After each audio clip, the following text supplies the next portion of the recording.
ഇപ്പോൾ ഈ മരിച്ചവരുടെ മൃതദേഹം വീണ്ടെടുക്കുക, അവർക്ക് ആയിട്ടുള്ള ബന്ധുക്കൾക്ക് വേണ്ടിയിട്ടുള്ള സഹായം നൽകുക, ഇതൊക്കെ വളരെ പെട്ടെന്ന് ചെയ്യുന്നുണ്ടെങ്കിൽ പോലും അതിനൊരു കാലതാമസം നേരിടാനുള്ള സാധ്യതയുണ്ട്. അതാണ് ഇപ്പോൾ ശ്രീനാഥ് ചന്ദ്രൻ പറഞ്ഞത്. ഇപ്പോൾ രഞ്ജിതയുടെ കാര്യം പറയുകയാണെങ്കിൽ രഞ്ജിത ഇരുന്ന സീറ്റ് 19F ആണെന്നാണ് മനസ്സിലാക്കുന്നത്. നടുവിലത്തെ റോയിലാണ് രഞ്ജിത ഇരുന്നത് എന്നാണ് മനസ്സിലാക്കുന്നത്. അപ്പം രഞ്ജിതയുടെ മൃതദേഹം ഉടൻ തന്നെ നാട്ടിലേക്ക് എത്തിക്കാനുള്ള നടപടിക്രമങ്ങൾ ഇപ്പോൾ അവിടെ തുടങ്ങിയിട്ടുണ്ട്. സഹോദരൻ ഉടൻ തന്നെ അഹമ്മദാബാദിലേക്ക് പുറപ്പെടും എന്നും മനസ്സിലാക്കുന്നുണ്ട്. അതേസമയം തന്നെ ഇപ്പോൾ ശ്രീനാഥ് സൂചിപ്പിച്ചതുപോലെ തന്നെ NDRFന്റെ ഒരു സംഘം അവിടേക്ക് എത്തിയിട്ടുണ്ട്. ഇനിയുള്ള നടപടിക്രമങ്ങൾ എങ്ങനെയായിരിക്കും? തീർച്ചയായും 8 മണിയോടെ പ്രധാനമന്ത്രി നരേന്ദ്രമോദി സ്ഥലം സന്ദർശിക്കുമെന്ന് പറയുന്നുണ്ട്. അതോടൊപ്പം ഇനിയുള്ള മറ്റ് നടപടികൾ എങ്ങനെയായിരിക്കും ഇവിടെ?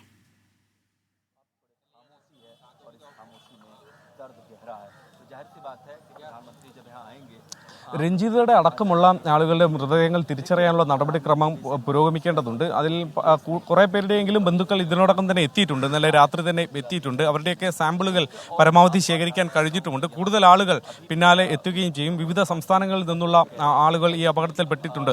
നാഗ്പൂരിൽ നിന്നുള്ള ഒരു ക്യാബിൻ ക്രൂ അംഗം നാഗ്പൂരിൽ നിന്നാണ്, മഹാരാഷ്ട്രയിൽ നിന്നാണ്. അവരുടെ ബന്ധുക്കൾ എത്താനുണ്ട്. അങ്ങനെ ചില സംസ്ഥാനങ്ങളിൽ നിന്നുള്ള ആളുകൾ കൂടി എത്താനുണ്ട്. ഒപ്പം തന്നെ വിദേശ പൗരന്മാരുടെ കാര്യത്തിൽ കൂടി കുറച്ചധികം കാലതാമസം ഉണ്ടാകും എന്നതാണ് മനസ്സിലാക്കുന്നത്. 50-ലേറെ ബ്രിട്ടീഷ് പൗരന്മാരെങ്കിലും ഈ വിമാനത്തിൽ ഉണ്ടായിരുന്നു. അവരുടെ ബന്ധുക്കളും മറ്റും ഇംഗ്ലണ്ടിൽ നിന്ന്, ബ്രിട്ടനിൽ നിന്ന് ഇങ്ങോട്ട് വരേണ്ടതുണ്ട്. അതിനുശേഷമായിരിക്കും അവരുടെ കാര്യങ്ങളിൽ ഈ സാമ്പിൾ പരിശോധനയൊക്കെ നടക്കുക. 7 പോർച്ചുഗീസുകാർ ഉണ്ടായിരുന്നു. അവരുടെ ബന്ധുക്കളും എത്തേണ്ടതുണ്ട്. കാനഡയിൽ നിന്നുള്ള ഒരാളുണ്ടായിരുന്നു. അങ്ങനെ വിദേശ പൗരന്മാരുടെ ബന്ധുക്കൾ കൂടി എത്താൻ സമയമെടുക്കും. അവരുടെ കാര്യത്തിൽ ഈ പരിശോധന അടക്കം കുറച്ചധികം നീളും എന്നതാണ് നമ്മൾ മനസ്സിലാക്കുന്നത്. ഇന്നലെ തന്നെ ബ്രിട്ടൻ അടക്കമുള്ള രാജ്യങ്ങൾ അവരുടെ പ്രതിനിധികളെ ഈ ദുരന്തഭൂമിയിലേക്ക് നേരിട്ട് അയച്ചിരുന്നു. നമ്മൾ ഇവിടെ റിപ്പോർട്ട് ചെയ്യുന്ന സമയത്താണ് ബ്രിട്ടീഷ് എംബസിയിൽ നിന്നുള്ള ഉദ്യോഗസ്ഥർ ഇങ്ങോട്ട് എത്തിയത്. അമേരിക്കൻ എംബസിയിൽ നിന്നുള്ള ഉദ്യോഗസ്ഥരും ഉണ്ടായിരുന്നു ഒപ്പം എന്നതാണ് നമ്മൾ മനസ്സിലാക്കുന്നത്. എംബസി ഉദ്യോഗസ്ഥർ ഏതാണ്ട് 20 മിനിറ്റിലേറെ നേരം ഇവിടെ ഈ ദുരന്ത ഭൂമിയിലൂടെ നടന്ന് കാര്യങ്ങൾ മനസ്സിലാക്കുന്നുണ്ടായിരുന്നു. അവർ ഏതായാലും സ്വാഭാവികമായും അവരുടെ രാജ്യത്തിന് ഇവിടെ ഉണ്ടായ ദുരന്തത്തെക്കുറിച്ച് ഗ്രൗണ്ടിൽ നിന്നുള്ള ഒരു റിപ്പോർട്ട് തയ്യാറാക്കി നൽകേണ്ടി വരും. അവർ അത് ചെയ്തു എന്നതാണ് നമ്മൾ മനസ്സിലാക്കുന്നത്. 20 മിനിറ്റോളം എംബസി ഉദ്യോഗസ്ഥർ ഇവിടെ ഉണ്ടായിരുന്നു. ഒപ്പം തന്നെ കേന്ദ്ര ആഭ്യന്തര മന്ത്രാലയത്തിൽ നിന്നുള്ള ഉദ്യോഗസ്ഥരും ഇന്നലെ രാത്രി ദുരന്തഭൂമിയിലേക്ക് എത്തിയിരുന്നു. എയർ ഇന്ത്യയുടെ ഒരു വിദഗ്ധ സംഘം ഇന്നലെ അഹമ്മദാബാദിലേക്ക് എത്തിയതാണ്. അവരും ഇവിടെ പരിശോധനകൾ നടത്തുന്നുണ്ടായിരുന്നു. അവരാണ് ഈ ബ്ലാക്ക് ബോക്സ് വീണ്ടെടുത്തത് എന്നതാണ് നമ്മൾ മനസ്സിലാക്കുന്നത്. ബ്ലാക്ക് ബോക്സിന്റെ അടക്കം പരിശോധന ഇനിയിപ്പോൾ നടക്കേണ്ടി വരും. ഈ അന്വേഷണവും ഈ DNA പരിശോധന അടക്കമുള്ള മറ്റ് നടപടിക്രമങ്ങളുമാണ് ഇനിയിപ്പോൾ മുന്നിലുള്ളത്. ഈ അന്വേഷണത്തിന്റെ ഭാഗമായി നിർണായകമാവുക സ്വാഭാവികമായും ഈ ബ്ലാക്ക് ബോക്സ് തന്നെയാണ്. ഇവർ തമ്മിൽ സംസാരിച്ച കോക്പിറ്റിനകത്ത് നടന്ന ഇതിൽ മരണസംഖ്യ ഇപ്പോൾ 260-ലധികം എന്നുള്ള കാര്യം ഏതാണ്ട് സ്ഥിരീകരിച്ച് പറയാവുന്നതാണ്. അതിനിടയിലാണ് ചില അന്താരാഷ്ട്ര മാധ്യമങ്ങളിലൊക്കെ, റോയിറ്റേഴ്സിലൊക്കെ 290 മരണം എന്നുള്ള തരത്തിലുള്ള വിവരങ്ങൾ പുറത്തു വരുന്നത്. അങ്ങനെയാണെങ്കിൽ യാത്രക്കാർക്ക് അപ്പുറത്തേക്ക് ഏതാണ്ട് 48-49 പേർക്ക് ജീവൻ നഷ്ടമാവുന്ന നിലയുണ്ടായിട്ടുണ്ട്. അവിടെ നിന്ന് ആളുകളോടൊക്കെ സംസാരിക്കുമ്പോൾ കൂടുതലായി മനസ്സിലാക്കാൻ കഴിയുന്നത് എന്താണ്? ഈ വിമാനം ഇടിച്ചിറങ്ങിയ ഹോസ്റ്റലിലെ 5 വിദ്യാർത്ഥികൾ, അതുപോലെ ആ ഹോസ്റ്റലിൽ താമസിച്ചിട്ടുള്ളവർ എന്നുള്ളതിനപ്പുറത്തേക്ക് അവിടെയുള്ള പ്രദേശവാസികളിൽ ആർക്കെങ്കിലും ജീവൻ നഷ്ടമാവുന്ന നിലയിലേക്ക് കാര്യങ്ങൾ പോയിട്ടുണ്ടോ? അത് സംബന്ധിച്ചൊരു സ്ഥിരീകരണ സ്വഭാവത്തിലുള്ള വിവരങ്ങൾ പുറത്തു വരുന്നുണ്ടോ ശ്രീനാഥ് ചന്ദ്രൻ?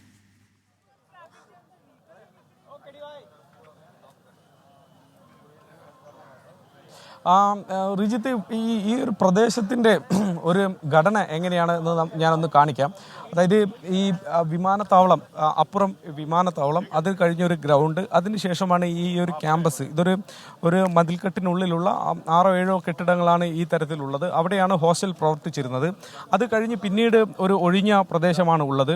അതിന് നേരെ എതിർവശത്തായി ICMRന്റെ ഒരു കെട്ടിടം കൂടി ഉണ്ട്. ഒരു ജനനിബിഡമായ അല്ലെങ്കിൽ തൊട്ടടുത്ത് വീടുകളുള്ള തരത്തിലുള്ള ഒരു മേഖലയല്ല ഇത്. അതുകൊണ്ടാണ് ദുരന്തത്തിൻ്റെ വ്യാപ്തി ഒരുപക്ഷെ നമ്മൾ ഇത്രയും പോകില്ല എന്ന് നമുക്ക് ആദ്യഘട്ടത്തിൽ തോന്നാനുള്ള ഒരു കാരണം ഇത്ര അധികം വീടുകളൊന്നും ഇങ്ങനെ തൊട്ടടുത്തുണ്ടായിരുന്ന ഒരു ഇടമല്ല എന്നതുകൊണ്ടാണ്. പക്ഷേ അവസാനം രാത്രി വൈകുമ്പോഴേക്കും ഈ മരണസംഖ്യ വല്ലാതെ ഉയർന്നപ്പോൾ ആ കണക്കുകൂട്ടലും തെറ്റിപ്പോയി എന്നൊരു സൂചനയാണ് നമുക്ക് മനസ്സിലാക്കാൻ വേണ്ടി കഴിയുന്നത്. കാരണം ഈ ഹോസ്റ്റലിൽ ഉണ്ടായിരുന്ന വിദ്യാർത്ഥികൾക്കാണ് ഈ തരത്തിൽ അപകടത്തിൽ, വിമാനത്തിനുള്ളിലുള്ളതല്ലാതെ അപകടത്തിൽപ്പെടാൻ സാധ്യതയുള്ളത്. അങ്ങനെയെങ്കിൽ ഇത്രയധികം പേർക്ക് ഹോസ്റ്റലിൽ അപകടത്തിൽപ്പെട്ടു, ഈ ആളപായം ഉണ്ടായി എന്ന് പറയുമ്പോൾ അത് ഒരു വലിയ സ്ഫോടനം, ഉഗ്ര സ്ഫോടനം അവിടെ നടന്നു എന്നുള്ളതിന് തെളിവ് തന്നെ. തന്നെയാണ്. ആദ്യം വിമാനം വന്ന് പതിക്കുന്ന ആ ഹോസ്റ്റൽ കെട്ടിടത്തിൻ്റെ മെസ്സടക്കം പ്രവർത്തിക്കുന്ന ഹോസ്റ്റൽ കെട്ടിടത്തിൻ്റെ ഉള്ളിലെ കാഴ്ചകൾ ഏതാണ്ട് ഒരു വലിയ ബോംബ് സ്ഫോടനം നടന്ന ഒരിടത്ത് ഒരു കെട്ടിടം എങ്ങനെയാകുമോ ആ രീതിയിൽ തന്നെയാണ് അവിടുത്തെ ഒരു സാഹചര്യം ഉണ്ടായിരുന്നത്. മാത്രമല്ല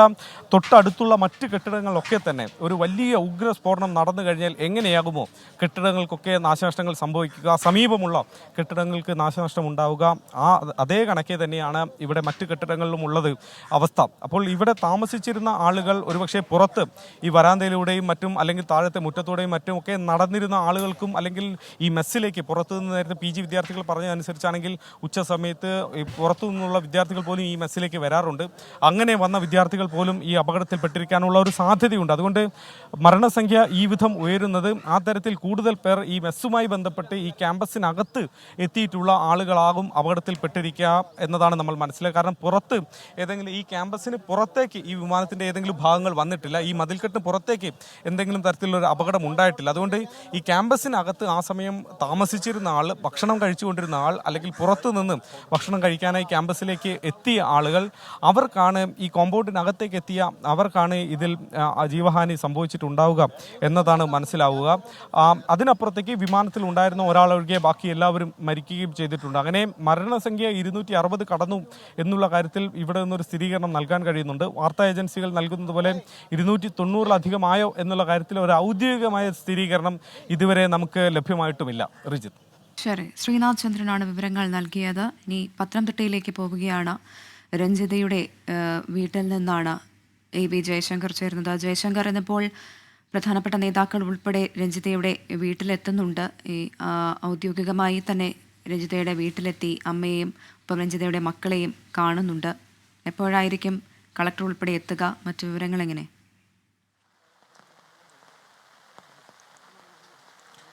പ്രവിത, ജില്ലാ കളക്ടർ, കേന്ദ്രമന്ത്രി സുരേഷ് ഗോപി എന്നിവർ കഴിഞ്ഞ ദിവസം തന്നെ വീട്ടിൽ എത്തിയിരുന്നു. ഇന്ന് മന്ത്രി വീണ ജോർജ്, ഒപ്പം തന്നെ വിവിധ സഭാ അധ്യക്ഷന്മാർ ഉൾപ്പെടെയുള്ള ആളുകൾ, സഭയുടെ പ്രതിനിധികൾ ഉൾപ്പെടെയുള്ള ആളുകൾ വീട്ടിലേക്ക് നിലവിലെത്തും. എന്തായാലും ഇപ്പോൾ നിലവിൽ ആരും തന്നെ ഈ വീട്ടിലില്ല. വലിയൊരു വിഷമം കഴിഞ്ഞ ദിവസത്തെ ഈ സംഭവത്തിൻ്റെ ഒക്കെ വലിയ വിഷമം വീട്ടിലുണ്ട്. ഇന്നലെ രാത്രി ഏറെ വൈകിയും നിരവധി പേരാണ് ഇങ്ങോട്ട് വീട്ടിലേക്കൊക്കെ എത്തുന്നൊരു സാഹചര്യം ഉണ്ടായിരുന്നു. ഇന്ന് എന്തായാലും മന്ത്രി വീണ ജോർജ് 9 മണിയോടൊക്കെ തന്നെ വീട്ടിലെത്തുമെന്നാണ് നമുക്ക് ലഭ്യമായിട്ടുള്ള വിവരം. ഒപ്പം തന്നെ മറ്റു വിവിധ രാഷ്ട്രീയ പാർട്ടികളുടെയും BJPയുടെയും കോൺഗ്രസിൻ്റെ എല്ലാം തന്നെ വിവിധ നേതാക്കൾ ഇവിടെ എത്തും. ഈ UDFൻ്റെ പല നേതാക്കളും LDFൻ്റെ നേതാക്കളൊക്കെ തന്നെ ഈ നിലമ്പൂർ ഉപതെരഞ്ഞെടുപ്പുമായി ബന്ധപ്പെട്ട തിരക്കിലാണ്. പക്ഷെ അപ്പോൾ കൂടി ഇങ്ങോട്ടേക്ക് കൂടി അവരുടെ യാത്ര ക്രമീകരിച്ചു എന്നാണ് നമുക്ക് ലഭ്യമാകുന്ന വിവരം. അങ്ങനെ ഈ പുല്ലാട് എന്ന് പറയുന്ന തിരുവല്ലയ്ക്ക് അടുത്തുള്ള ഈ കൊച്ചു ഗ്രാമത്തെ സംബന്ധിച്ച് ഈ മരണം, ഈ വിമാനാപകടം അത് വലിയ ആഘാതമുണ്ടാക്കിയിട്ടുണ്ട്. രഞ്ജിത മെച്ചപ്പെട്ട ജീവിതത്തിന് വേണ്ടി, മക്കളെ വളർത്തുന്നതിന് വേണ്ടിയാണ് അവർ വിദേശത്തേക്ക് തൊഴിലിനായി പോകുന്നത്. 1.5 വർഷം മുമ്പാണ് ബ്രിട്ടനിലേക്ക് ജോലിയുമായി ബന്ധപ്പെട്ട് മാറുന്നതിന് മുമ്പ് ഒരു അറബ് കൺട്രിയിലായിരുന്നു അവർ ജോലി ചെയ്തുകൊണ്ടിരുന്നത്.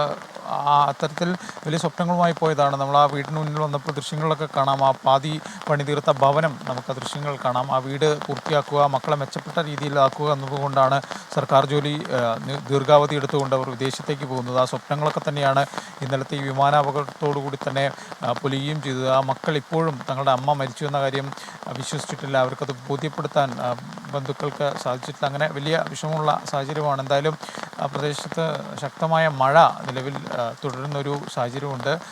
ഈ വീട്ടിലെ കണ്ണീര് പോലെ തന്നെ ഇവിടെ മഴ ഇങ്ങനെ രാവിലെ മുതൽ പെയ്ത് ഒഴിയുന്ന സാഹചര്യമാണ് നിലവിലുള്ളത്. എന്തായാലും വിവിധ നേതാക്കൾ, മന്ത്രിമാർ, MLA മാർ ഉൾപ്പെടെയുള്ള ആളുകൾ വരും മണിക്കൂറുകളിൽ ഈ വീട്ടിലേക്ക് നേരിട്ടെത്തി കുടുംബത്തെ ആശ്വസിപ്പിക്കാനുള്ള ഒരു സാധ്യതയാണ് നിലവിൽ കാണുന്നത്. എന്തായാലും വലിയൊരു ആഘാതം ആ കുടുംബത്തെ സംബന്ധിച്ചുണ്ട്. സഹോദരൻ ഇന്ന് തന്നെ ഗുജറാത്തിലേക്ക് DNA പരിശോധനയ്ക്ക് സാമ്പിൾ നൽകുന്നതിന് വേണ്ടി പോകും. അവിടെ DNA സാമ്പിൾ നൽകിയതിന് ശേഷം ഉടൻ തന്നെ അടിയന്തരമായി നടപടികൾ പൂർത്തിയാക്കി ഭൗതികദേഹം നാട്ടിലെത്തിക്കാനുള്ളൊരു ശ്രമമാണ് നിലവിൽ ജില്ലാ ഭരണകൂടം ഉൾപ്പെടെ ഇതുമായി ബന്ധപ്പെട്ട് നടത്തുന്നത്. കളക്ടർ ഇതുമായി ബന്ധപ്പെട്ട ഏകോപനം ഇതിനോടകം തന്നെ നടത്തുകയും ചെയ്യുന്നുണ്ട്. കേന്ദ്രമന്ത്രി സുരേഷ് ഗോപി ഉൾപ്പെടെ കഴിഞ്ഞ ദിവസം മറ്റ് പ്രശ്നങ്ങളില്ലാതെ എത്രയും പെട്ടെന്ന് ഈ രഞ്ജിതയുടെ ഭൗതികദേഹം നാട്ടിലെത്തിക്കാനുള്ള നടപടികൾ പൂർത്തിയാക്കുമെന്ന് അറിയിച്ചിരുന്നു. അങ്ങനെ പുല്ലാടെന്ന ഗ്രാമത്തെ സംബന്ധിച്ച ഈ വിമാനാപകടം അത് വലിയൊരു ദുരന്തമാവുകയാണ്. 2 ദിവസം മുമ്പാണ് ജയശങ്കർ ഈ സഹോദരൻ യാത്ര തിരിക്കുന്നത് എപ്പോഴാണ് ജയശങ്കർ?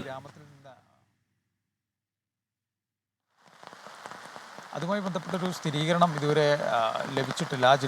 കഴിഞ്ഞ ദിവസം ഇതുമായി ബന്ധപ്പെട്ട് ഇന്ന് യാത്ര തിരിക്കുമെന്നാണ് ജില്ലാ ഭരണകൂടം ഉൾപ്പെടെ അറിയിച്ചത്.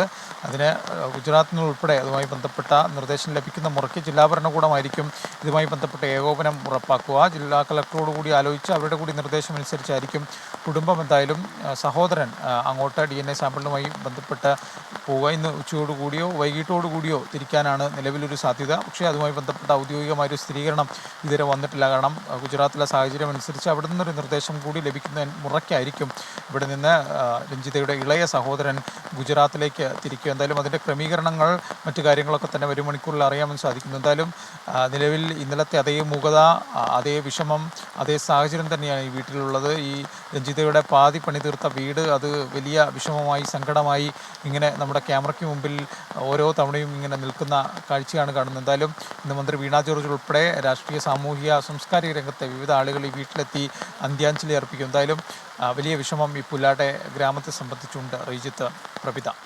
ശരി, A.V. ജയശങ്കറാണ് വിവരങ്ങൾ നൽകുന്നത്. ഇന്നലെ ഹൃദയഭേദകമായ കാഴ്ചകളാണ് ആ വീട്ടിൽ നിന്ന് നമ്മൾ കണ്ടത്. അവരെ ആശ്വസിപ്പിക്കാൻ, രഞ്ജിതയുടെ കുടുംബത്തെ ആശ്വസിപ്പിക്കാൻ ഒരുപാട് പേരെത്തുന്നുണ്ട്. പക്ഷേ വാക്കുകൾ കൊണ്ട് ആശ്വസിപ്പിക്കാൻ കഴിയുന്നതിനേക്കാൾ വലിയൊരു വേദന ആ വീട്ടിൽ, ആ നാട്ടിൽ നിറഞ്ഞു നിൽക്കുന്നത് കാണാൻ കഴിയുന്നു. പത്തനംതിട്ട പുല്ലാട് ഗ്രാമം ഒന്നാകെ തേങ്ങുകയാണ്. ഈ ഒരുപാട് പ്രതീക്ഷകളുമായി, ഒരുപാട് സ്വപ്നങ്ങളുമായി നിന്നിരുന്ന രഞ്ജിത അടുത്ത മാസം അവരുടെ പുതിയ വീടിൻ്റെ പാലുകാച്ചൽ ചടങ്ങാണ് എന്നാണ് മനസ്സിലാക്കുന്നത്. അങ്ങനെ ഒരു വലിയ സന്തോഷത്തിൻ്റെ നിമിഷങ്ങളിലേക്കൊക്കെ വരും ദിവസങ്ങളിൽ കാര്യങ്ങൾ മാറേണ്ട ഇടത്ത് നിന്നാണ് ഒരു വലിയ വേദനയിലേക്ക് കാര്യങ്ങൾ പോയത്. രഞ്ജിതയുടെ സഹോദരൻ ഇന്ന് ഉച്ചയോടെയോ വൈകിട്ടോടെയോ അഹമ്മദാബാദിലേക്ക് തിരിക്കും എന്നുള്ളതാണ് ഇപ്പോൾ മനസ്സിലാക്കിയിരിക്കുന്നത്. മൃതദേഹം എപ്പോൾ നാട്ടിലേക്ക് എത്തിക്കാൻ കഴിയും എന്നത് സംബന്ധിച്ച് ഈ ഘട്ടത്തിൽ വ്യക്തമായൊരു കാര്യം പറയുക വയ്യ. കാരണം ഈ സഹോദരൻ അവിടെ എത്തിയതിന് ശേഷം മൃതദേഹം ലഭിക്കുന്നതിന് വേണ്ടി DNA പരിശോധന അടക്കം പൂർത്തിയാക്കേണ്ടതുണ്ട്. അതിൻ്റേതായ ചില സാങ്കേതിക നടപടിക്രമങ്ങളുണ്ട്, അത് പൂർത്തിയാക്കേണ്ടതുണ്ട്. ഇത്രയും പേർ ഒരുമിച്ച് അപകടത്തിൽപ്പെട്ട സാഹചര്യത്തിൽ, ജീവൻ നഷ്ടമായ സാഹചര്യത്തിൽ ആ പരിശോധനയൊക്കെ എത്രത്തോളം കാലതാമസം എടുക്കും എന്നുള്ള കാര്യത്തിൽ ഒരു വ്യക്തതയില്ല. സാധാരണ നിലയിലാണെങ്കിൽ 72 മണിക്കൂർ എന്നുള്ളതാണ് അതിൻ്റെ ഒരു കണക്ക്. പക്ഷേ ഇത് അതിനപ്പുറത്തേക്ക് പോകുമോ എന്നൊന്നും അറിയില്ല. എന്തായാലും ആ നാട് രഞ്ജിതയെ കാത്തിരിക്കുന്നുണ്ട്. വളരെ വേദനയോടുകൂടി ആ കുടുംബം കണ്ണീരണിഞ്ഞ് നിൽക്കുകയാണ്. ഇന്നും ഒരുപാട് പേർ ആ വീട്ടിലേക്ക് ഈ രാവിലെ സമയവും എത്തുന്നുണ്ട്. എന്തായാലും വലിയ അപകടമാണ് ഉണ്ടായത്. തീർച്ചയായിട്ടും രഞ്ജിത്ത് സൂചിപ്പിച്ചതുപോലെ തന്നെ വലിയ സങ്കടത്തിലാണ് ആ നാടൊന്നാകെ. രഞ്ജിതയുടെ മക്കൾ ഇപ്പോഴും അമ്മ തിരിച്ചു വരുമെന്നുള്ള ആ പ്രതീക്ഷയാണ് പങ്കുവെക്കുന്നത്. ഇന്നലെ വൈകുന്നേരം വരെയും അവർ ആ പ്രതീക്ഷയാണ് പങ്കുവെച്ചത്. അമ്മയ്ക്ക് അതൊന്നും സംഭവിച്ചിരിക്കാൻ വഴിയില്ല. ഇന്നലെ കളക്ടറും കേന്ദ്രമന്ത്രി സുരേഷ് ഗോപിയും ഉൾപ്പെടെ ആ വീട്ടിലെത്തിയിരുന്നു. ഇപ്പോൾ കൂടുതൽ ജനപ്രതിനിധികൾ വീട്ടിലേക്ക് എത്തുന്നുണ്ടെന്ന് മനസ്സിലാക്കുന്നുണ്ട്. നമ്മൾ തിരികെ ഡൽഹിയിലേക്ക് പോവുകയാണ്. അജീഷ് ജയകുമാർ അവിടെ നിന്ന് കൂടുതൽ വിശദാംശങ്ങളുമായി ചേരുന്നുണ്ട്. അജീഷ്, ഇന്നിപ്പോൾ പ്രധാനമന്ത്രി നരേന്ദ്രമോദി 8 മണിയോടെ അഹമ്മദാബാദിൽ എത്തുന്നുണ്ട്. അദ്ദേഹം കാര്യങ്ങളൊക്കെ എന്തായാലും വിശകലനം ചെയ്യുന്നുള്ള കാര്യത്തിൽ സംശയമില്ല. ഇനിയുള്ള നടപടിക്രമങ്ങൾ അത് ഡൽഹിയിൽ നിന്ന് എങ്ങനെയായിരിക്കുമെന്നാണ് മനസ്സിലാക്കുന്നത്. കൂടുതൽ നടപടികളിലേക്കൊക്കെ ഇനി എപ്പോഴായിരിക്കും കടക്കുക?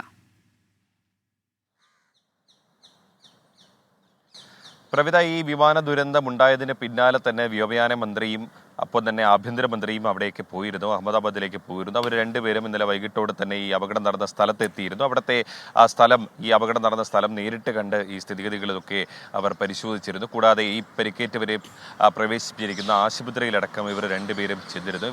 ഇവരുടെ കൂടെ തന്നെ ഈ വ്യോമയാന മന്ത്രാലയത്തിലെ തന്നെ വിദഗ്ധരും ഉണ്ടായിരുന്നു. ഈ വിദഗ്ധരടക്കമുള്ളവർ അവിടെ എത്തി അവിടുത്തെ ഒരു പ്രാഥമിക പരിശോധന നടത്തിയിരുന്നു. അതിനുശേഷമാണ് എയർ ഇന്ത്യയുടെ അടക്കം DGCയുടെ അടക്കം ഉദ്യോഗസ്ഥർ അവിടെ എത്തി കുറച്ചുകൂടി തീവ്രമായി പരിശോധിച്ച് ബ്ലാക്ക് ബോക്സ് അടക്കം വീണ്ടെടുക്കുന്നത്. ഇനി അതിൻ്റെ പരിശോധനയായിരിക്കും ഇനി പ്രധാനമായും നടക്കുക. അത് DGCയുടെയോ ഒപ്പം തന്നെ DGCയുടെയോ അല്ലെങ്കിൽ എയർക്രാഫ്റ്റ് ആക്സിഡൻറ്റ് ഇൻവെസ്റ്റിഗേഷൻ ബ്യൂറോയുടെയോ ശാസ്ത്രീയമായിട്ടുള്ള ഫോറൻസിക് ലാബുകളിൽ ആയിട്ടായിരിക്കും പരിശോധന നടത്തുക. അതിൻ്റെ ഒരു ശാസ്ത്രീയ പരിശോധനാ ഫലം ലഭിക്കാൻ ചിലപ്പോൾ ദിവസങ്ങൾ വേണ്ടി വന്നേക്കാം. ഈ ബ്ലാക്ക് ബോക്സിനകത്താണ് അതിൻ്റെ നിർണായകമായിട്ടുള്ള വിവരങ്ങളുള്ളത്. അത് ഈ flight voice recorder, cockpit voice recorder, അതിൽ ഫ്ലൈറ്റ് ഡേറ്റ റെക്കോർഡർ, ഇങ്ങനെ 2 ബോക്സുകൾ ഉണ്ടാകും. അതിനകത്താണ് നിർണായകമായിട്ടുള്ള വിവരങ്ങൾ ഉണ്ടാവുക.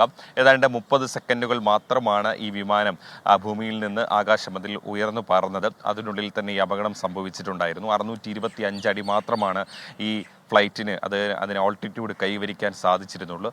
അപ്പോൾ എത്രയും പെട്ടെന്ന് ഈ ചെറിയ സമയം കൊണ്ട് എന്താണ് സംഭവിച്ചിട്ടുണ്ടാവുക എന്നുള്ളതാണ് എല്ലാവരും പരിശോധിക്കുന്നത്. ഇന്നലെ ഈ വീഡിയോ ഒക്കെ പുറത്ത് വന്നതിന് പിന്നാലെ ഒരുപാട് ഏവിയേഷൻ മേഖലയിൽ പ്രവർത്തിക്കുന്ന രംഗത്ത് പ്രവർത്തിക്കുന്ന വിദഗ്ധരടക്കം ചില അനുമാനങ്ങളൊക്കെ നടത്തിയിരുന്നു. അത് 2-3 കാരണങ്ങൾ കൊണ്ടാകാം ഈ വിമാനം അപകടത്തിൽപ്പെട്ടത് എന്നുള്ളൊരു അനുമാനമാണ് അവർ നടത്തിയിരുന്നത്. അതായത് ഈ മെക്കാനിക്കൽ ഫെയിലുവർ, അതായത് എഞ്ചിൻ ഫെയിലുവർ, അങ്ങനെ ഒരു സാധ്യത അവർ തള്ളിക്കളയുന്നില്ല. അങ്ങനെ ഒരു സാധ്യത ഉണ്ടെങ്കിൽ ഈ ക്യാപ്റ്റന്മാർക്ക് ഈ 30 സെക്കൻഡിനുള്ളിൽ അവർക്കൊന്നും ചെയ്യാൻ സാധിക്കില്ല എന്നുള്ളതാണ് അവരുടെ ഒരു നിഗമനം. കാരണം ഈ വിമാനം പറന്നുയർന്ന് തൊട്ടടുത്ത നിമിഷം തന്നെ അവർ അതിനൊരു അപായ സൂചന മെയ്ഡേ കോൾ നൽകിയിരുന്നു. ഇത് ATC ലഭിക്കുകയും ചെയ്തിരുന്നു. പക്ഷേ തിരിച്ച് എന്തെങ്കിലും പറയുന്നതിന് മുമ്പ് തന്നെ ഈ വിമാനവുമായിട്ടുള്ള ബന്ധം നഷ്ടപ്പെടുകയും ചെയ്തു. മറ്റൊരു സാധ്യത പറയുന്നത് ഈ ബേർഡ് ഹിറ്റാണ്. ഈ അഹമ്മദാബാദ് സർദാർ വല്ലഭായ് പട്ടേൽ വിമാനത്താവളം അത് ഈ പക്ഷികൾക്ക് ഈ വലിയ പ്രശ്നമുള്ള ഒരു സ്ഥലം എന്നാണ് അവിടെ ജോലി ചെയ്തിരുന്ന പല വൈമാനികരും പറയുന്നത്. അതുകൊണ്ട് തന്നെ ഒരു ബേർഡ് ഹിറ്റിൻ്റെ സാധ്യതയും തള്ളിക്കളയുന്നില്ല. അങ്ങനെ ഉണ്ടായോ എന്നുള്ളത് ഈ ബ്ലാക്ക് ബോക്സിൻ്റെ അകത്തുള്ള ഈ വിവരങ്ങൾ അത് ശേഖരിച്ച് പരിശോധിച്ചാൽ മാത്രമേ മനസ്സിലാവുകയുള്ളൂ. മറ്റൊരു സാധ്യത ഇതിൻ്റെ ഈ വിങ് ഫ്ലാപ്പ് ഉയർത്താൻ അത് വിട്ടുപോയില്ല, അത് ഉയർത്താൻ കഴിഞ്ഞില്ല എന്നുള്ളൊരു അനുമാനം കൂടി നടത്തുന്നുണ്ട് ചില ഏവിയേഷൻ മേഖലയിൽ പ്രവർത്തിക്കുന്ന വിദഗ്ധർ. എന്താണ് എക്സാക്ട്ലി സംഭവിച്ചത്, യഥാർത്ഥത്തിൽ എന്താണ് സംഭവിച്ചതെന്നുള്ളത് നമുക്കിനിയും വ്യക്തമായിട്ടില്ല. എന്തായാലും DGCയുടെയും എയർക്രാഫ്റ്റ് ആക്സിഡന്റ് ഇൻവെസ്റ്റിഗേഷൻ ബ്യൂറോയുടെയും വിദഗ്ധർ ഈ സ്ഥലത്ത് എത്തിയിട്ടുണ്ട്. അവർ പ്രാഥമിക പരിശോധനകളെല്ലാം നടത്തി. ഇനി വിശദമായ പരിശോധന, ശാസ്ത്രീയമായ വിലയിരുത്തലാണ് ഇനി നടത്താൻ പോകുന്നത്. കൂടാതെ അമേരിക്കയുടെ ഫെഡറൽ ഏവിയേഷൻ അഡ്മിനിസ്ട്രേഷന്റെ വിദഗ്ധരും ഇന്ത്യയിലെത്തും. അവരും ഈ അന്വേഷണത്തോടൊപ്പം സഹകരിക്കും.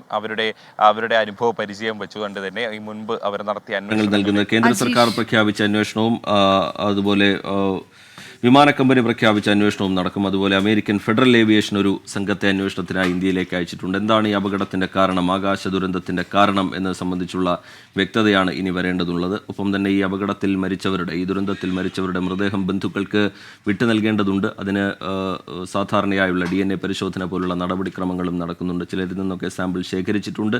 ചിലരുടെ ബന്ധുക്കൾ അഹമ്മദാബാദിലേക്ക് എത്തിക്കൊണ്ടിരിക്കുന്നു. DNA പരിശോധനയ്ക്ക് വേണ്ടിയുള്ള സാമ്പിൾ ശേഖരിക്കുന്നതിന് വേണ്ടിയുള്ള നടപടികളും ഇന്നുണ്ടാകും.